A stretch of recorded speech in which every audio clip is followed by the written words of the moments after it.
In any effective sales presentation, there are many sales agreements along the way. And it may be agreeing on something very, very simple at first.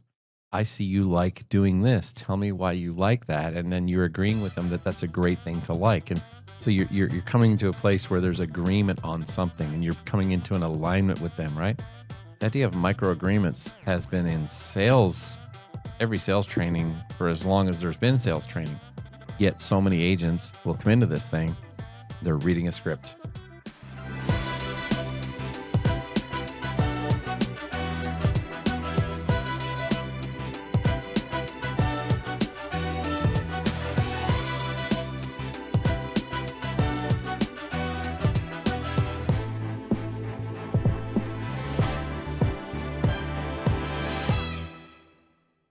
All right, welcome back to the Life Insurance Academy podcast.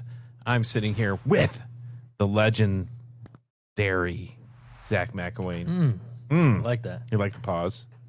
Yeah. It's called a pregnant pause. Is it? And it's twins. Congratulations. And Roger Short. And you got a little buddy with you, don't you? We all do. It's Bring Your Kid to Work Day. What happened, man? This is awesome. This is awesome. We are so giddy over Yours this. is the youngest, oldest dude I've ever seen. I know this. You got no wrinkles on His that head- face whatsoever. His head waggles like he knows Mine something. is full of the wrinkles. You got a lot of wrinkles on your... Yes, I do. Be gentle over Wow, there. this is going to be a mess of a podcast. You going to tell them why we have these? Guys, this is our 150th episode of the Life Insurance Academy podcast, and our very special producers, two producers, In this case. in this case, yes, Rose Short and Adam Steffen. They put their minds together and came up with a wonderful gift for us. So we have these bobbleheads 150th for the episode 150th episode. And editions. look at the detail in this, guys. It's the most realistic. Like if I stepped away and put this in front of the microphone, you would think, "See? It's me." Yeah, I can see that. Down to the Yeezys, like wearing Yeezys. Too much, over the top. A few moments ago. It's episode 150, and Rose and I Look at this. thought we should do What? Get out of here! a little something for you guys. Out of here! So, with Rose's help, thank you so very much, Rose. Wow, She You gotta made this all happen. that is. Is that supposed to be me? The Life Insurance Academy podcast. I am thrilled. No, what I look like when I'm 50. I am thrilled.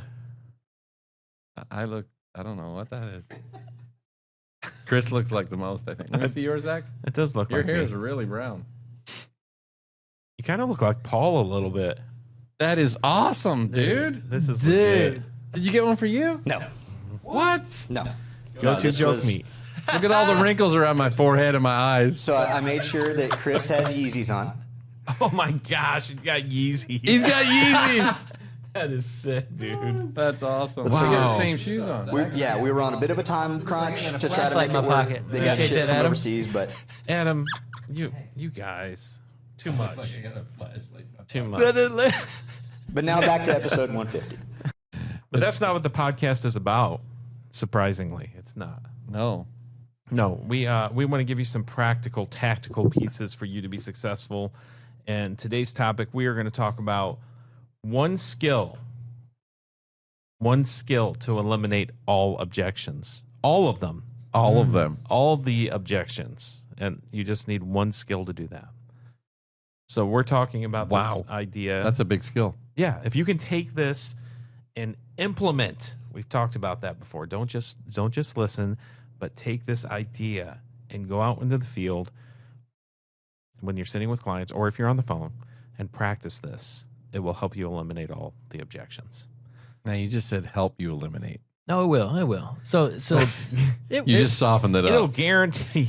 So we've all got objections before. We've all been situations where, and most of the time when you get the objection, it's almost too late to recover from it. So there's a level of experience that you have to have going through your presentation, going through your sales process. You hit the same speed bumps over and over again. You may know what those objections are. You may heard them a million times, but you may not know why you're getting them or how to address them. And And this particular skill, What is that? Skill. What did you just the say? skill, Skill. it almost got away from me there. That was straight. slippery. It sounded like steel, but you said skill. Away from me. It was slippery. Slippery slope there, yeah. But this skill that you can hone in on, you have to first understand why you're getting this objection. What's the real objection behind the objection? But this will allow you to understand that, address it, and prevent it from happening even before they even think about giving you that objection, which is pretty cool. I like it. Yeah. So we're talking about this idea of tie downs that we use during our sales process. So Zach, why Let's don't- describe tie downs. yeah. How would you describe What's a tie down? A tie down is a positive statement followed by an affirmative response question. very good. And what's it designed to do? When you talk about it, I've heard you train it. Basically, you're talking about being on a boat. It's windy out, and you're Boat. got a I don't cover think I've for ever the sat in a boat. boat. No? Okay. I don't know where this Talking is about going. tying down the. Apparently, I haven't been to my training in a while, or I haven't said it. It's in been a while. long time. Yeah. But tying down the cover with tie downs all the way around to make sure that the wind doesn't blow off the cover. Chris what is I- not a skipper, I tell you that. Yeah. Yeah. Like if you're setting up a big tent That's what. or whatever in an area and it's windy, if you just lay it all out and you don't actually It's gonna blow stake away. the thing down into the ground as you go, and you get a gust of wind, the whole thing's gone. Like all your work is for nothing. So you've got to stake it down or tie it down to get it to stay, so that even if there's some wind or some turbulence, that the work you've done stays intact, stays in place. Yeah. You can actually get the job done. I think this is a tough one for agents, especially new agents, because I think, and I know I did this, I would tend to monologue. I would talk a lot and just feel a lot of pressure to get through the presentation. I don't know if you- What's if the you felt problem with that? Well, you don't know anything. So if somebody gives you, Right. for example, if you're going through and talking all the way through it, going just flipping page and excited because you're remembering, you feel like you're on a roll and you're like, yeah, I might get it. I don't know, I might get it. And all of a sudden you get to the end and you get an objection. The reality is you don't know where you lost them. Correct. Correct. You may have Yes. lost them on page 2. And but I you're- don't, I You may don't have lost think, them on the introduction. Yeah. I don't think people are thinking that though. Agents aren't thinking that. I don't think they're excited and they're just breezing through it. I think they're thinking they are. I think they're nervous sometimes. I think they're nervous, and I think they're taking this thing, and it's like they flipped the page. They don't ask any questions of anybody, and they're like, so people send in the card for one of 4 reasons, and it sounds like you don't have any coverage in place.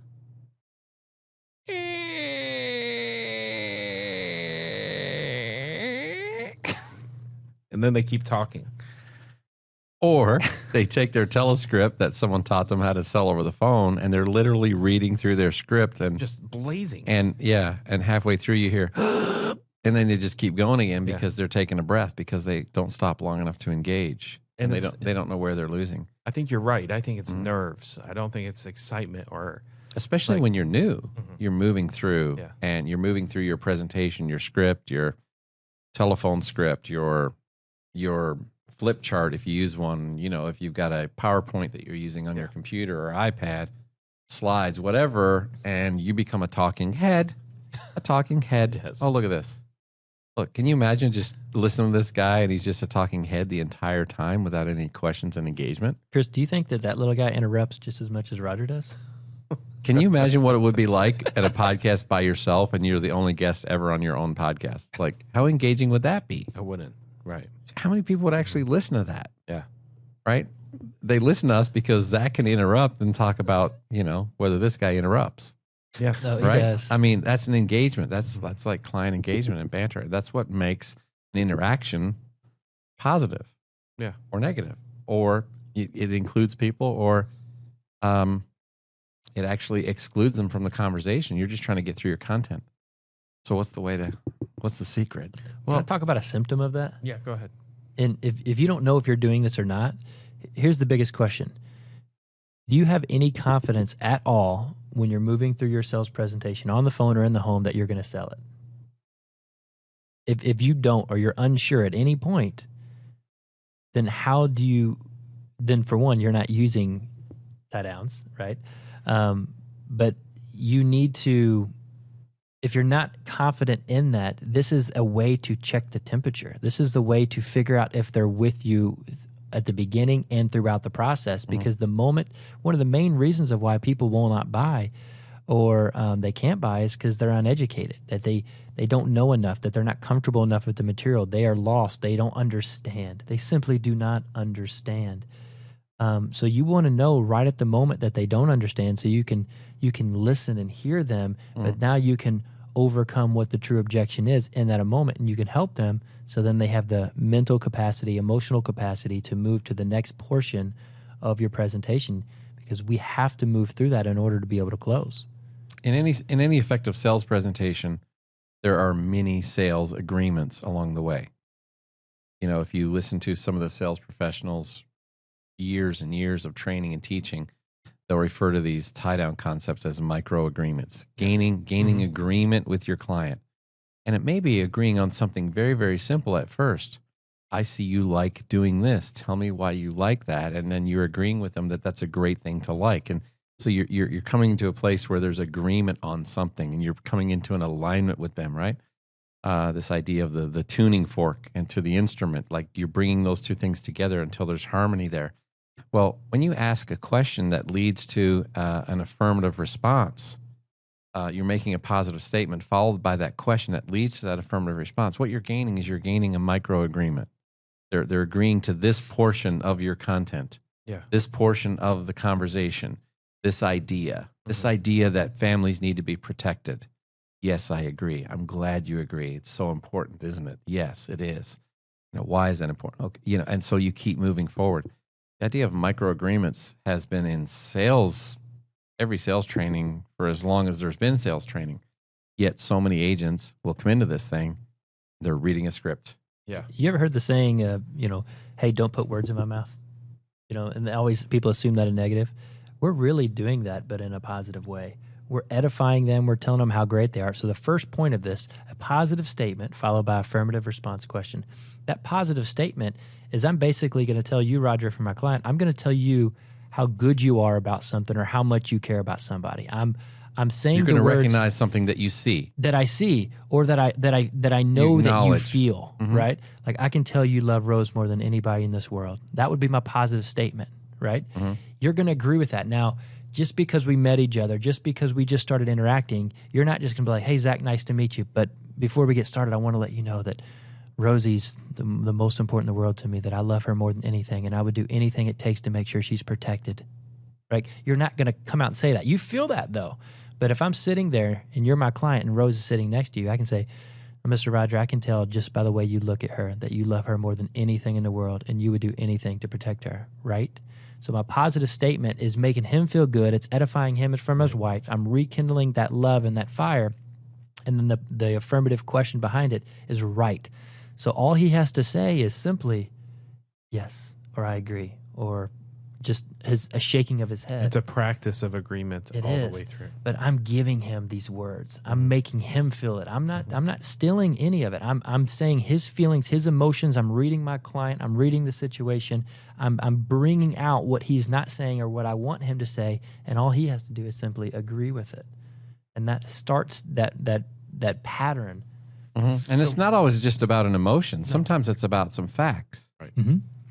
Have you experienced a funeral or loss of a loved one recently and experienced or been a part of having to pay for that? No, I haven't. Are you aware that the average funeral today is, and you're giving them some statistics? I didn't know that. That's a high number, isn't it? Yes, it is. That's a micro agreement. Right? You're acknowledging that this is a big number to pay for. That's a high number, isn't it? Especially if you haven't prepared for it. Right? Right. Yes. A lot of families don't prepare for that. I'm assuming you want to prepare for that. Would that be correct? Yes. Like these are all micro agreements leading to it. Some of it's based on facts. Some of it's acknowledging. It's taking the temperature of where they're at with you. I use the analogy of like you're a guide going down a trail, or you're on a tour group with, if you're out of the country and you're in a different city and you're taking a guided tour or something like that, or if you're with a walking tour if you've ever been on any type of thing like that, if you've been to a museum in high school, whether you go on a field trip and they walk, and every now and then the two guides will turn around and say, okay, everybody come in and we'll talk about this for a minute. Is everybody okay? Does anybody have any questions about that? Great. All right. Is everybody good? We're good to go? All right, great. Now, up here, there's going to be a restroom. You guys can take a break, and there's also a place where we can get some coffee or a drink. That's coming up just down there. All right, let's go. And then they're going again. They're stopping. They're taking the temperature. They're teaching and educating, and then they're saying, okay, let's go. And the people acknowledge and move with you. You have to do the same thing in your sales. And if you're not, and you're just giving a rote presentation, you're not tying it down. That tent or that tarp or whatever you're putting on the ground or whatever it is that you're trying to build is very precarious to the slightest objection and can blow the whole thing away. Right. There's I like this idea of checking the temperature, and you guys are talking about it in kind of two ways. One is an emotional check, and one is a logical check, I would say. Like the facts that they're aware of them, they're in agreement with you. I know in our presentation, I don't believe we have like written tie downs in the presentation. I think we have a couple inside of it that people can purchase. If you're looking for a principled presentation that can help you sell more final expense coverage, we have that available for you on the website. But what would you say to agents who this is completely new? Like, what are some tips to help them start to engage in this? Because if I'm hearing it for the first time, I remember, Roger, like when I was going through that presentation, I wasn't doing tie downs, and I got to that page of the 4 reasons, and I would say, okay, which one of those 4 reasons applies to you? They would look at me and say, well, I guess all of them. I was like, oh crap, I lost them. Yeah. I didn't engage them at all. Until then. And Until it was too that late. moment, and it was too late. Yeah, you were already gone way ahead of them. Really, tie downs for me is all about reading the client. It's every bit for them as it is for us. Like, I want to know, and like you said, it can be emotional, can be logical. A lot of times, like even for me, like in a final expense situation, I'm like checking them financially. Like I'll make statements like, you're on fixed income, aren't you? So every dollar you spend is important to you, isn't it? Like almost everything. Do you hear that? Do you Everything I expect say. that your Social Security benefits are going to go up dramatically to keep up with inflation? No, I don't. Okay. Like in that case, I didn't actually give the question. Like I made a statement that was a question. And there's so many examples. And once I You started, doubled up on that. You Yeah. did 2 in a row, dude. That's like dude, I speak to this Jedi level. like nonstop. My daily communications now, it's crazy. It really is. But in every part of the presentation, and you talk about the 5 fundamentals, right? Every stage that we're doing, I'm not moving to the next stage if I don't have 100% agreement and understanding, and I know exactly where they are. Because once you move past that, it's impossible to go back and try to rekindle that or to re-educate that. Like you have to I'm check gonna it push and move you it a all the way little bit through. on this. Don't push me now. I'm going to push you. First, I just realized something. You pull that crap on me all the time when you say, we're going to have sushi sounds good today, doesn't it? That's right. And that's why I always eat sushi. That's on you, bro. Exactly. Part two of that is you're talking from your perspective of your Jedi master ability of reading the client. And you said it. I'm reading the client. I'm even checking their finances. That's what you said. Somewhat, yeah. So if you're a new agent, they're looking at you like you're Superman doing that. They don't feel like they have the skill set, the ability, the tools to do it. It's not even written down in our presentation. Where do they start? I think if I'm listening, that's what I'm thinking. Where do I start with this? I mean, I go right back to what Zach said earlier, and I remember teaching this very concept. Remember our old office over on Hurstbourne in that little conference room? I remember like teaching these concepts there. Make a positive statement followed by an affirmative response question. And instead of just if you actually break that down, what's a positive statement? Right? You're either affirming something that you see happening or taking place, an emotion, a relationship, like you said. You're affirming something, a fact. You're affirming a fact, and then you're following that by an affirmative response question. The affirmative response question does not allow for a no answer. Okay, so let's break that down a little bit. Like your affirmative response question is, isn't it right? Don't you think so? Word to your mother?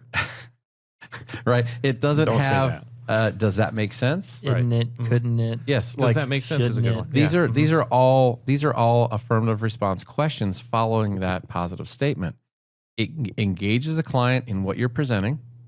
And then it follows it up with an affirmative response question to see if they agree with you. If they don't agree, if there's any hesitation, they're worried about money or something, like the weirdest objections will come up. Like you're talking about, like, I know it's important. Based on what you told me about your sister and her funeral, I know that you don't want that to happen to you, do you? No, but it all depends on how much money this is, because we don't have any extra money. Like, boom, it's coming out right there. Like, had you gone on to the end, that's all they'd be thinking about. They're thinking about to the end is that. Like, now you've given them an opportunity to at least interject and speak an objection so that you can address it at that point. Yeah. But when you check the temperature, are you with me? You're basically just saying, are you with me? Are you with me? Some people say, isn't it right? Does that make sense? And they get a little nod. And you can even nod when you say that. Yeah. You know, I can tell you really love each other by the way you just talked about what you did with your grandkids last week together and how happy that made you. Didn't it? Yes. And you're nodding, right? I can tell. And they're watching your body language, they're engaging with you. So if we break that down, Chris, at the front end of any engagement, what's a positive statement that they can make on the front end, followed by an affirmative response question? Yeah. They're going to need to write down some of those things. They're going to need to practice some of those things. And I think that's a very key point. And there's a reason why it's not written so much in the presentation, because it requires work on your part. Perfecting your craft. Yeah. Mastering your craft and beginning to read situations, being able to read people and having these conversations, reading their body language and paying attention to what's important to them. I remember for me that when I heard this idea, I committed to having at least one tie down on every page. You're talking about the actual final expense presentation, Right. the one that you were using at the time. Yeah. Some people don't use that when they're Correct. reading a script, but you committed to every time you went to a new that would be my trigger Yeah. to to turn the page, because I was sick of these awkward moments. Yeah. Like when I say that creak, like, because there was nothing there, and it felt weird moving on because I didn't know they were with me or not. Yeah. So that was one thing that I did, even there's a portion of it that talks about it being, permanent, like having a permanent plan, that most seniors, when they look at having something in place for their final expenses, they want it to be there when they die, right? Yeah. Yes. Just something simple like that. It doesn't have to be rocket science, but you have to practice. This was stuff that I practiced at home. Yeah, if you're talking about somebody who's older and you're distinguishing between why they need a final expense or a whole life policy versus a term or an accidental that they got at the bank, Yeah. because they think those policies are the same. It's a life insurance premium and there's a payment, so it must pay when I die, right? And the answer is no. It's not always going. It depends on what type of policy it is. Well, you can differentiate between even those. Wouldn't you agree that a term policy for someone who continues to get older, right, and eventually one day will die, if a term policy runs out at a specific date, do you think that is the best plan for someone in that case? You see, I don't. Do you? Mm-hmm. And now you're getting an agreement with you in that direction. Yeah. It's getting them to think in the direction of the facts or the feelings. Positive statement followed by that affirmative response question. And the reason why you can't just put it in presentations is because it requires engagement and listening. Yes. Right? You have to listen. And based on what they tell you, that's how you present the statement and then ask the question. Correct. So it is happening in real time. Mm-hmm. So it's not that we can have 10 pre-scripted tie downs. You can have some. Does this make sense to you? Mm-hmm. Yeah, that makes sense, doesn't it? Like you can have some of those, and you can add them on the back of many, many, many statements, but it's hard to have specific things that are meaningful until you're actually engaging in the conversation. I'll say I probably went a little overboard on this with me, because when I call it building your presentation. So it's basically taking what you want to do, taking your script, taking your flip chart, but then adding everything you need to it in addition. I would have a lot more than one tie down on each page. And the simple fact is because I wasn't using them in that order. It was always flexible, but I may have 4 or 5 for every single page.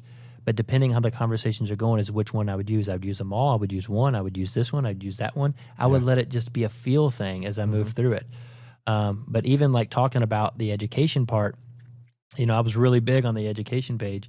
I would always read through it I would ask a question, read through it, give them an example, and give them a tie down for every single bullet on that. Wow. But it was so smooth the way it was performed Yeah. that it made everything seem like a full conversation. It wasn't like, okay, now I'm going to give you a tie down, Mr. Chris. Like it became a natural part of conversation, and you want to literally practice and rehearse your tie downs to the point where it never even feels any different. It feels like a flow. It feels like a flow, and you don't notice it. They don't notice it. Nobody will ever notice it. You will start talking to your spouse, your kids in tie downs. You're the mailman. You'll start talking tie downs to everybody without even realizing it. Yeah, that's good, and I think that's important for our listeners to hear. Like all of us, all three of us, practice that. It was something that we were intentional about to be able to make sure that people are along with us. I do remember before tie downs doing that education page, and I was wearing myself out Because you were a talking head. Yeah, and so I was trying to get through it as fast as I could. And who's here to term insurance? Term insurance? Anybody here to term insurance? I'm like going as fast as I possibly can. The auctioneer. No value at all, and just No engagement. no engagement. So if you can learn how to do this, that's pretty important. Simple. And be like, Mr. Chris, have you ever heard of term insurance before? I'm not sure. I mean, that's what I'm not. Is that the one that lasts forever? Not quite. So term insurance is actually temporary insurance. So it usually only lasts 10, 20, or sometimes 30 years. Now, for example, Mr. Chris, if you had a policy in place for 10 years, but you live 12 years from now, what do you think would happen to that policy? It would end. That's right. And Mr. Chris, what do you think would happen to all that money you paid into it over those 10 years? Well, they'd send me a check. Well, not quite. Now, if you were looking for a policy that you wanted to be there to last forever, do you think one with just last 10 years, would that make the most sense for you? Oh, no. No. So it didn't really make a lot of sense, does it? No. No. So that's just one little portion of that. Obviously, when I teach a term insurance portion to in the presentation, there's like 5 or 6 bullets that I hit. That was just one to kind of give you like a flow and an example. But there's makes a taste of some training right there. It makes it a gentle teaching and education, because the trick in the entire presentation is when you can use tie downs, you're agreeing with them. Like you're on the same page. You want to always be on the same page. Mentally, you're on the same side of the table. You don't want to be across from the table, right? It's transactional. So if we're agreeing on everything we say the entire time, and the other key is I'm not telling them what to do, I'm teaching them and they're making their own decision. When you combine those two and use those tie downs, it's amazing. There's a reason, and you look at our website, it's called a no-close final expense presentation. Right. The no-close is because literally we're using tie downs, and they're built in throughout the entire presentation, that it's no surprise. You don't have to close. You don't have to do anything at the end. You have full confidence at the beginning and throughout if you perform it right. Boom. Boom. And any other final thoughts on tie downs? I mean, I'm excited about our bobbleheads. Yes. And I know you really love that guy, don't you? Yeah. And I'm assuming if you really paid attention to this this podcast here, and you really started to implementing tie downs, that you'd probably agree that it would really boost your production and your income as a result, right? Wouldn't you? Boom, man. Boom. Nice stuff. Good Boom, stuff. man. Boom. So you're looking for micro agreements throughout the presentation. You're making sure your clients are coming alongside of you. You're not just monologuing. And if you can do that, you will eliminate all objections. We hope you enjoyed this episode of the Life Insurance Academy podcast. And we and our little buddies will join you next time.